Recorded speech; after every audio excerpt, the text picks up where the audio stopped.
There's no art without any heart. Today we have a really special guest with us. She needs no introduction. She is one of the most promising sculptors I've ever come across. Someone who has so much depth in her work. The one and only Niyamat Mehta. Little about Niyamat Mehta. So she is, of course, a very young, talented sculptor. She's traveled the world, done group shows, done solo exhibitions all around the world, like Rome, London. She was one of the youngest students to get into her college. So my question to you is, how's your love life going? Journey's been, yeah, no, it's been good. So far, so good. It's been a hustling journey, Yeah. but it's been good. So I mean, how did you get into? I think you were 12 when you started. Yeah. So I mean, when I was 12, I didn't know shit to do. Right. I probably won't even get out of the house without holding someone's hand and walking. So I mean, at 12, how did you end up taking such a beautiful life decision? I mean, how did this come into the Life picture? decision. Well, the thing is, it came to me really naturally. Yeah. Also, because I think I had a dedicated mentor who Okay. paved my path for Who's it? Who's your sculpting. mentor? Well, she was my teacher in boarding school. Oh, lovely. So I also went to a boarding school here in India, Yeah. Sana, Yeah, of course. and so like it started there. I was also, I feel like if I was exposed to sculpting as a hobby, and I was like, okay, I really enjoy it, and I'll do it. And slowly, the interest started building, and I started reading up on artists, and like one thing led to the next. Then so But how, I mean, why is sculpting? I mean, if you I can go think it's back to also those. because now that you're asking, I think Yeah. it's easier when you do something tangibly, right? Yeah, I yeah. think it's very satisfying as a child, right? Like so that's why like kids are put into like I think art classes, and then they're sent to like painting classes and this and that. But one doesn't realize it's going to turn into a full-fledged career at that Yeah. age. But I And a think successful one, I mean, to add, of course. but I think it came again like very naturally. I mean, there was obviously like, I wasn't a kind of a student who, I was a kind of a child in boarding school. If I didn't like something, I wouldn't do it. Take me through your boarding school. I'm intrigued because in my school, they didn't promote art as Right. a career. Right. So, I mean, talking about your mentor as well, when did she realize, or when did you realize that, okay, I mean, this is something I can actually focus on and, bring this up and turn this into a legit career option? So, how did Right. that, take me through that So, process? like the thing is, I think the good thing about boarding schools is they promote all-rounded Yeah, yeah, development of of course, kids, of and I think course. that's fantastic as compared to a day school. Yeah. So we had a really good art school Hmm. on campus, Wow. full-fledged with a bronze casting foundry and the works. Like it was in the middle of nowhere. Like you have to give them that, Yeah, of right? course. So um, it started out like that. It started off very naturally, like I said, like just me doing a hobby like any other kid. But I was just enjoying it. I was just having fun. That's all I care about. I was just having fun. But then my now mentor, Yeah. she noticed that what, like I mean how every teacher they see a spark, and they see like, okay, she can take this forward. She Yeah. actually wrote a letter to my parents. I was Wow. Wow. 14 or something, I don't remember, 14, 15. Yeah. And she's like, basically it said that she should pursue sculpting ahead. And I think at that age you're also thinking about going to career counselors, and you're about to like think about what you want to do in your undergrad and all that.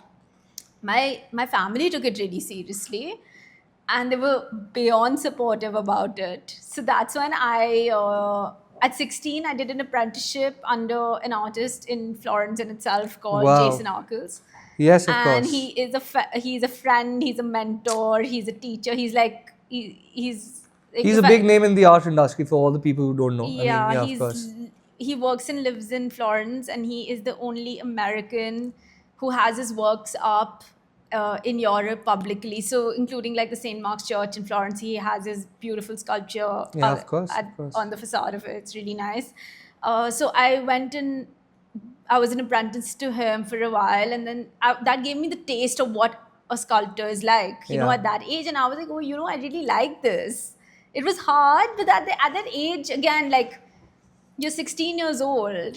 You're making it sound so easy. I'm just visualizing, and the whole process of Yeah. me going to a whole new different country altogether. Yeah. And you're making it sound so easy. I mean, you didn't have any hurdles when you got in touch with your mentor or someone, some backlash or something of that I sort. mean, see, it was about finding the right people at the right time, and I think Absolutely. this is something that works at every phase of life. Like, there's no point reaching out to somebody when you're like at stage 5 of life and they're probably at stage 10. It doesn't make sense at Well all. said. Yeah. I think it's very important to have the people that, even as mentors, I'm making sure that they're on the same page as you. So that was Jason for me at that time, and even now today, like, if I do reach out to him for advice or like anything, I mean, he's around. Like, I know he's around, and he's a great guy He's in great. itself. So yeah, like, I worked as an apprentice for him in his studio, and that really opened up my world into the classical world of art. And Talking about you pursuing sculpting, okay? I mean, first, controversial question. yeah. Being a woman in the Indian society, did people in India ever say, "Ke, why are you doing this?" I mean, I think, what's the vision one of behind the most this? successful sculptors in India is a Is a woman. woman. We've got Bharti Kher, Yeah. and she's a woman. And luckily, I just wrote about her work for the Hindustan Times a few Oh weeks wow. ago. Oh wow. So I think I don't think that ever helped me back, to be honest. I think I mean, I didn't even think of that. Like, I was just like, mind my business, doing my work, creating work. As you said, I mean, always focus on work. I mean, the others will Yeah. follow. The world follows once you're doing. Yeah, I mean, You're doing see, well at the end of the successfully. day, you can. I feel like I mean, you're not wrong, but at the end of the day, if your work speaks, it's fine. You know. That's true. I mean, Yeah. because I as a gallerist, come across so many artists. So yes, this is unfortunate and sad that a lot of women go through a certain process in India. They get a lot of backlash, a lot of family problems or something of that sort. You touch wood, you fortunately have not had those, and I think your parents have been so supported. God bless them. So I think fortunate of you. But how did that journey from Delhi to Florence happen? Like one day you just woke up and you're like, I want to go to No, Florence. like, it's all started brewing when I was on the hilltop, frankly. Like, it all started brewing over there. And I was, again, like, you see, I was a kind of a student. I was like, okay, if I have to do something in university, I have to like it. Like, I can't do a business degree and be like, okay, like, like, I'm not going to like it, or it doesn't. Did you ever think, I mean, do you have one of those regrets that maybe I could have done something if not Not at sculpting? all. No, I swear to God, I don't have any regrets at all. Like, I feel like I'm very happy where I am in my career right now. And Touch wood. I mean, because you come from a business background, of course. Of course, you're in the creative field as well, but you do come from a business background. So always you have siblings or parents who say, कि नहीं बेटा, आपने no, अपना चिराग आप हो हमारे. No, So you have not to at do all. wonders in the business. You're never no, that stage. not at all. Like, I think the thing was, in our family, it was just like, I mean, they were beyond supportive, right? Like I said earlier, they were extremely supportive. So when I told them that I want to be a sculptor, it was, I want to be a sculptor. Like, make it happen, right? God bless. How did you, I mean, take me through your first process of selling your first sculpture. It was What quite was that? the moment, actually. So I was exhibiting at the Parallax Art Fair in London, Wow. which was in Kensington. Yeah. And this sculpture that was on show over there was seen by someone in Delhi. And like, the thing is, I don't know who saw it. I don't even know the collector till today, frankly. Yeah. And before it was sold in London, it got sold in Delhi because unseen. Wow. Right? It was Wow. seen on, like, it was an Instagram picture, what they saw. And so this lady basically, like, reached out to somebody at Parallax saying, like, I want her work. And they're like, okay, we can't give you the work because it's on show here, whatever. Like, Yeah. push came to shove, like, they had to send the work to Delhi because it's sold. So they obviously split the profit. Split the profit, It yeah. worked out well for like 3 parties. And yeah, I was Wow. 18 and a half. when that If happened. you can give me a number, how much did that sell for, man? I think it sold for like 2.5, 3 lakhs or something. Wow, 2.5 3 lakh rupees. Yeah. And this was when you were 16. No, this is 18 and a half. So I was like in first year. So I mean, how was that feeling when you got your first It income? was so-called? insane. It was an unbelievable moment. Honestly, it was unbelievable. Did you party? Of course, with that money. No, I don't know about partying. I was doing my thing, but And then I think it was after a that, great moment. Like it just made me feel like, okay, this is gonna happen. This is possible, and I knew it was gonna be a slow journey, but I didn't know that I was gonna make my first sale that quick. at 18. Like, yeah, so But I think that's what happens, Niyamat. I mean, when you when even I was pursuing music, okay, pursuing an art form, I think I've spoken in all my podcasts. It is the most difficult job on the planet, I guess, definitely, I think so because as we all say that we do not have a fixed income, and it is something which it's a gamble. yeah, So I mean, pursuing something which is a gamble is, Yeah. I think, mentally challenging as well, because there are days when you're not selling. There are days when you're just working and you're doing wonders, especially during season time. I think that's from July to say February. yeah. So I mean, do you get those chills, or do you get those mental, stigmas and mental hurdles? See, for me, now it's very simple. Like, okay, you make a sale, but tomorrow you have to go back to work anyway, right? Yeah, of Like, you have course. work lined up now, especially like we're getting into exhibition season. There are like 10 things to do. So, I mean, okay, you made a sale, but then you go back to work after that. It's like, for say a soccer player or something, they win a match, but then they go back to training next Yeah, morning. of course. So it's all the same, I think, at this point. But then, yeah, I mean, again, like, you're not wrong.